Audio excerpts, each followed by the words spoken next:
Hey, it's your buddy Peace and Harmony with you here today. We're keying in on another important trait or experience that is a result of being involved in a manipulative relationship with a narcissist or psychopathic individual, and that is feeling like you constantly have to fix something. The feeling that you have to fix something about you, fix something about them, fix. There's something I have to figure out. There's something that's wrong. There's something that's missing. I am missing something.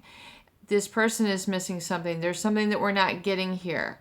This is a very specific experience that I find repeated again and again with narcissistic and psychopathic relationships, and that is the feeling that something in essence is broken. Yes, people have their scars, people have their hurts, people have their wounds, and people have their life stories.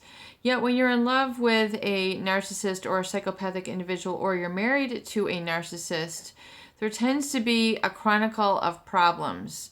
Not your everyday problems, not your run-of-the-mill problems, but problems that are continually and contractually just created, relentlessly 24/7, day in and day out with this individual. And this will oftentimes surface between highs and lows. So highs when we've resolved the conflicts, we've resolved the misunderstanding, you've now given in to my pleas to be together, you've now satisfied my request, we're going out to dinner, we're going out to a movie, we're now doing whatever it is we do. We're having champagne, we're going out, we're dancing, whatever it is, the culmination of that. But then the conflict represents itself. The devaluing, the texting while you're there with them, the taking of the phone call behind your back, the finding out of an email account that you never knew existed, the discovery that there's other person's clothes of the opposite sex in your place that belong to another individual. Worse yet, their underwear is stuffed in your pillow. Finding odd things in the glove box. Being on a mouse hunt or a mouse trail, a popcorn trail of different clues and signs that the psychopath particularly will leave. It is almost as if the psychopath makes it a point to use word salad, to use enigma, to use things to confound and confuse you, to stump you and to keep you fascinated, which in essence is keeping you hooked, manipulated, and stuck. Stuck meaning stuck. Immovable, impassable, not able to get over, not able to move through, discuss, etc. There's just going to be this constant problem. In the problem, the feeling that something is missing, something is not quite right, perhaps if I give a little bit more, pay a little bit more attention, we'll be able to get through this. This obsession becomes just that. It becomes an obsession. And obsessions are really designed to keep people away from reality. This constant stuck in chaos, in conflict, in problem keeps you away from the accountability and responsibility for owning your reality and your productivity to that which is you're really supposed to be focusing in and enjoying and growing in your life.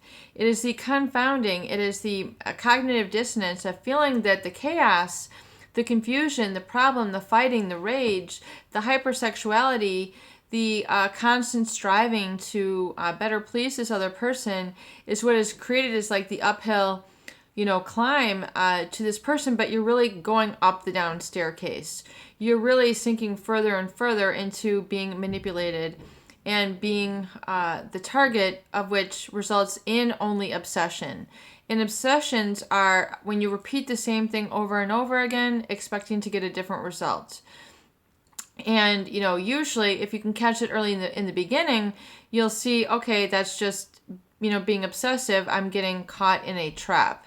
And then you have to, physically remove yourself. You have to have the emotional willpower to withdraw yourself from, obsessing on this individual or perpetuating the obsession that they wish for you to partake in. It's not love, it is obsession. And yes, true love, true affection, true caring, authenticity, and, real accomplishment can have the feeling of obsession, but it can be more of a focus and a deliberate I would say more of a discipline actually than an obsession. So discipline is the refining and honing in of focus, skills, knowledge, and wisdom, which is knowledge applied in experience, which would then creates the positive results of which you're seeking for the betterment of yourself and others, which is truly has its foundation embedding in truth. However, the obsessive quality is you're being stuck, you're being confounded, you're twisting in your mind, being twisted at the hands of a manipulator, such as a psychopath or a narcissist, is that with which they, intend for you to get basically shuttered into. Why is this? Because they delight in the attention and admiration that they are receiving. Remember, the narcissist and the psychopath are fueled by admiration and attention from others. It is not fueled within the self. So it is very important to understand in healing through this, and I talk about this quite frequently on the channel, is the importance of self-validation and internal locus of control. So in other words, that knowing who you are, that acknowledgement of who you are as an infinite being, as a spirit, as a human being, that knowledge in and of itself is liberating enough. And it is connecting to that and letting go to that source, which is the source of creativity, productivity, and really creating some of the, responsible for creating much of the masterpieces in the world, does come from that surrendering to that higher power. We see likewise the catastrophe that can result from obsessive and destructive power in that those other grave acts that hurt and destroy others, businesses, cultures, families, individuals, animals, economies, and even our own ecology, such as pathological destroying of rainforests, of beautiful lands, overforesting, fracking, things of this nature, which are exploiting the resources for a purpose of greed and what have you.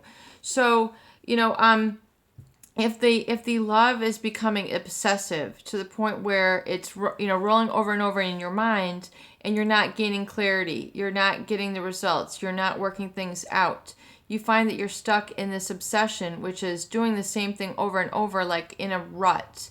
It is being stuck. That is the root of obsession, and that is also followed by compulsion, which means you have a need to do something, that which is you generally don't feel happy about. So you don't feel comfortable doing it. You then lose control of your behavior. So just like when you hear about people who have obsessive hand washing, they have this fear of germs, and so they're constantly washing their hands like 20 and 30 times. They just don't feel clean, yet it's aggravating, and it can stunt their life because they can't even leave the house because they have to keep washing their hands.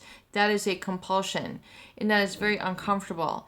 That is what we call disruptive to your everyday life. So if you find that this is now becoming obsessive, disruptive to your everyday life, then that should be a good indicator that you're in a relationship with a manipulative individual who is not going to be providing a good companionship to you and in your best interests. Peace and harmony with you here today. I hope these videos do help. Please share and please subscribe for more great tools, videos, discussion, and support.